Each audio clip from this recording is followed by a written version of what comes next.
जी, ये जो तस्वीरें आपने देखी, ये बेहद दुखद तस्वीरें उत्तराखंड की हैं।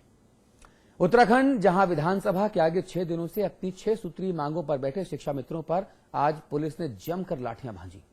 लाठी भांजते पुलिस वालों ने न महिलाओं का ख्याल रखा, न इस बात का कि देश में सबको अपनी बात रखने का अधिकार है। और फिर शिक्षा मित्र तो शांतिपूर्ण तरीके से धरने पर बैठे थे, लिहाजा पुलिसिया लाठी की अनुगूंज विधानसभा में भी पहुंची, जहां सियासतदानों को सियासत करने का एक नया मुद्दा मिला और फिर शुरू हो गई वही घिनौनी सियासत। जी, तो देहरादून में शिक्षा मित्रों पर आज जमकर पुलिसिया कहर बरपा।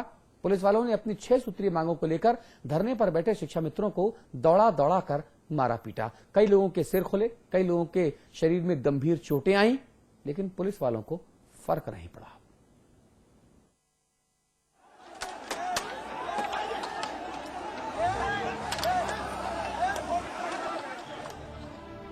पुलिस की बर्बरता की ये तस्वीरें हैं देहरादून की,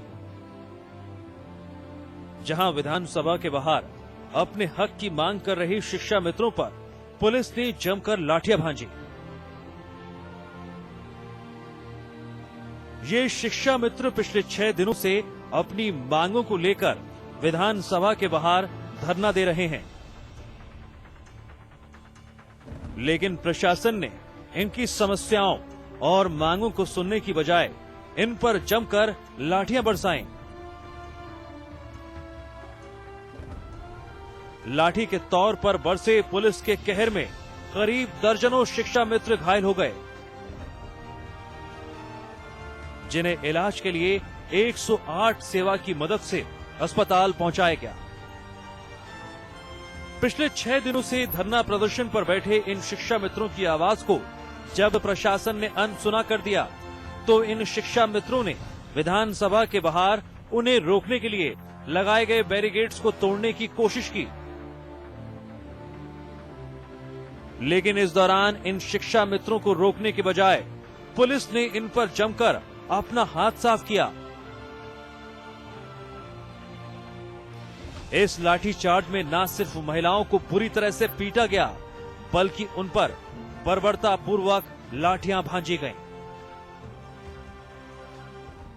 मैं कहता हूं कि आज का दिवस ये उत्तराखंड के इतिहास में काला दिवस के रूप में लिखा जाना चाहिए। जिस बर्बरता पूर्वक पुलिस ने आज घोड़े दौड़ा दौड़ा कर हमारे शिक्षा मित्रों को इस तरह पीटा हुआ है। इवन मैं ये कहूं, यहाँ पर जो हमारी महिला शिक्षा मित्र बहन पर भी जेंट्स पुलिस ने जम करके भगा करके लाठियां बाज रखी है। इस मामले में जब एसएसपी से बात की गई, तो जरा सुनिए कि एसएसपी साहब ने पुलिस की सफाई में क्या कहा। अपनी मांगों को लेकर यहाँ विधानसभा में काफी दिनों से धरना प्रदर्शन किया जा रहा है। इस संबंध में उनकी पहले भी कई लोगों से वार्ता हो चुकी है, वरिष्ठ अधिकारीगण से, और जो उनकी मांगे हैं उस क्रम में आज यहाँ बैठे हुए थे। और इसमें इनके द्वारा जो फोर्स लगा हुआ था यहाँ पे पुलिस फोर्स, उसके ऊपर पथराव किया गया, जो उसमें हमारे जो SO Nehru colony, SO Vasant Vihar और जो 4 कांस्टेबल हैं, एक लेडी कांस्टेबल भी है, इनको काफी चोटें आई हैं, उनको हॉस्पिटल एडमिट किया गया है। इतना ही नहीं, बल्कि एसएसपी ने यहाँ तक कह दिया कि महिला शिक्षा मित्रों के साथ पुलिस ने नहीं, बल्कि उनके ही साथियों ने बदतमीजी की। जो एक महिला, जो उसकी तबीयत ठीक नहीं थी, जो शिक्षा मित्री हैं, उनको जब पुलिस पार्टी द्वारा और जो एडमिनिस्ट्रेशन द्वारा हॉस्पिटल भेजने का प्रयास किया जा रहा है, उसको ये लोग खींच रहे हैं। जो महिलाएं हैं, वो जो उन्हीं के साथ की हैं, उस महिला को खींच रहे हैं उल्टा सीधा, जो पहले से ही जिसकी तबीयत ठीक नहीं है।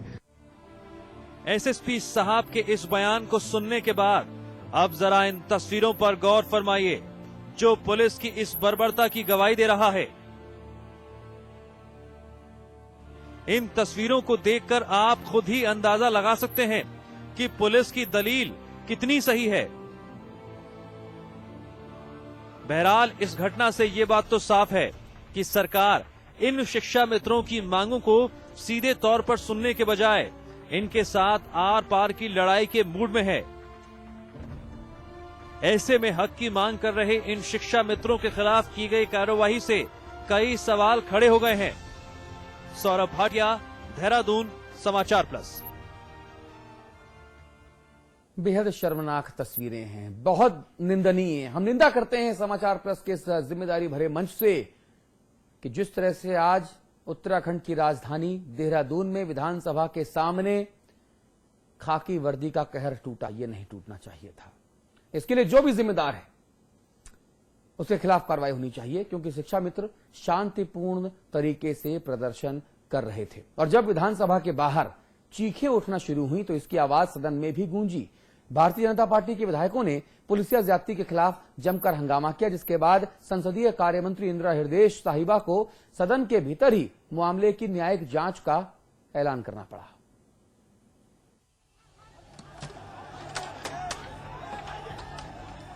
विधानसभा के सामने जब शिक्षा मित्रों पर लाठियां भाजी गईं, तो इसकी गूंज विधानसभा के भीतर भी पहुंची। शिक्षा मित्रों के साथ हुए तालिबानी बर्ताव से नाराज विपक्ष ने जमकर हंगामा किया और सरकार के खिलाफ नारेबाजी भी की। साथ ही साथ मांग भी बुलंद कर दी कि सरकार इस मामले की न्यायिक जांच कराए। सरकार किस तरह काम करेगी कुछ समझ नहीं आ रहा। वास्तव में जो शिक्षा मित्र अपनी मांग को लेकर बैठे हुए हैं, उनकी मांग के लिए किसी शिक्षा मंत्री को चाहिए था कि किसी को बुलाकर उनको भेजते, उनके नेताओं से बात करते और जो समाधान बीच का रास्ता निकल सकता था वो निकालते। लेकिन लाठीचार्ज करना और उसके बाद हमें ये पता लगा कि उनके ऊपर जो घोड़े हैं वो महिलाओं के ऊपर दौड़ा देना, तो मुझे लगता है कि ये तो लोकतंत्र की सीधा सीधा हत्या है।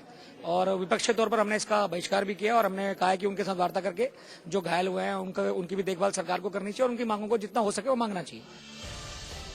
जब लाख समझाने के बावजूद विपक्षी विधायक शांत नहीं हुए तो थक हार कर संसदीय कार्य मंत्री इंदिरा हृदयेश को सदन के भीतर ही मामले की न्यायिक जांच कराने के आदेश देने पड़े। उधर सूबे के मुखिया विजय बहुगुणा ने मामले पर दुख जताते हुए जांच के आदेश दे दिए। साथ ही उन्होंने शिक्षा मित्रों से संयम बरतने की भी अपील की।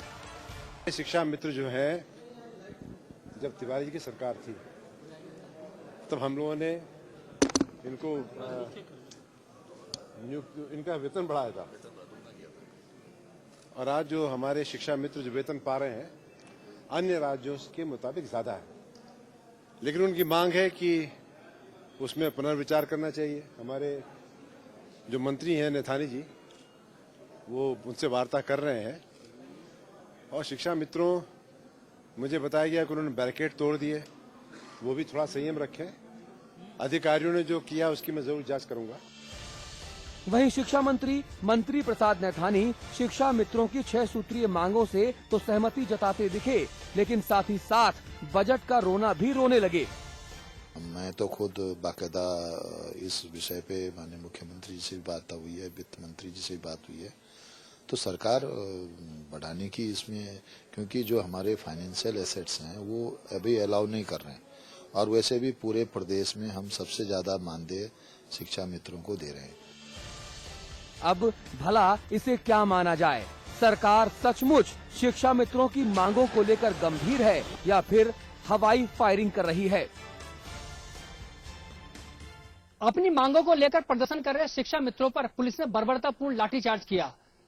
विपक्षी भाजपा को बैठे बैठा एक मुद्दा मिल गया और सदन में उसने इस मांग को उठाने में कोई देर नहीं की। सरकार ने दावा में फिलहाल न्यायिक जांच कराने की मांग कर दी है, लेकिन सत्र के मद्देनजर इस मामले के भी और गरमाने के आसार हैं। अपने सहयोगी सौरभ भाटिया और कैमरामैन वीरेंद्र तुड़ी के साथ मैं राहुल सिंह शेखावत, देहरादून, समाचार प्लस। और इस मुद्दे पर बातचीत करने के लिए हमारे साथ वरिष्ठ भाजपाई नेता सुरेश जोशी साहब मौजूद हैं। रविंद्र खाती जी हैं, आप प्रदेश महामंत्री हैं उत्तराखंड शिक्षा मित्र महासंघ के। हमारे साथ कांग्रेस के कुछ नेता जुड़ने वाले थे। पहले जब उनसे कहा, मैंने खुद फोन लगाया, हाँ आ जाएंगे, अरे भाई कोई दिक्कत नहीं, हाँ भाई साहब जब बुलाएंगे तब आ जाएंगे। लेकिन जब उन्होंने कहा कि मुद्दा तो बता दीजिए, समाचार प्लस पर आने की उत्सुकता तो है, लेकिन जब मुद्दा सुना तो बोले भाई साहब आज थोड़ा सा मीटिंग है, अचानक से मुझे याद आया आज टाइम नहीं है। सुरेश जोशी जी, ये अपने आप में बहुत शर्मनाक बर्ताव है जो आज सड़कों पर हुआ और इसकी जांच होनी चाहिए कि अगर ये आदेश शासन स्तर से आया तो फिर किसने दिया और क्यों दिया? कौन सा वहां पे बम फूटे जा रहे थे? कौन से लॉ एंड ऑर्डर की स्थिति को बिगाड़ रहे थे? ये लोग शांतिपूर्ण तरीके से धरना प्रदर्शन कर रहे थे। वो तो लोकतंत्र में हर किसी का अधिकार है, उसमें लठ भांजने जैसी स्थिति कहां से आ गई? जी सुरेश जी। जी आवाज आ रही?